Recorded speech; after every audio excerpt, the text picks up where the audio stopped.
ये देखते पाচ্ছেন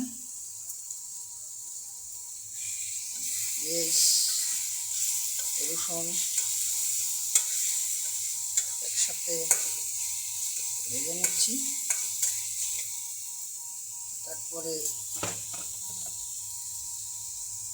1 চিমটি লবণ, কারণ লবণ না দিলে তো আর তরকারি স্বাদ আসবে না। একটু লবণ দিয়ে নিচ্ছি। আপনারা দেখতে পাচ্ছেন,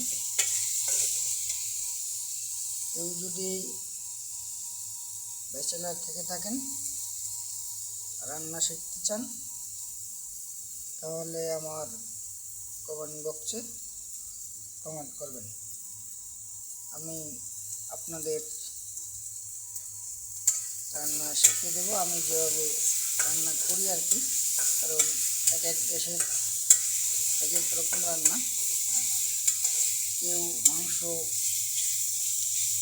না ভেজে একবারে কষিয়ে দেয়। আমরা বরিশালের মানুষ ভাজা ছাড়া কোনো জিনিসই খাই না, তাই এখন একটু পানি দেব। কষানো শেষ, দেখতে পাচ্ছেন পানি দিচ্ছি। পানি দিয়ে আর একটু পেঁয়াজ রসুনটাকে কষিয়ে নিই।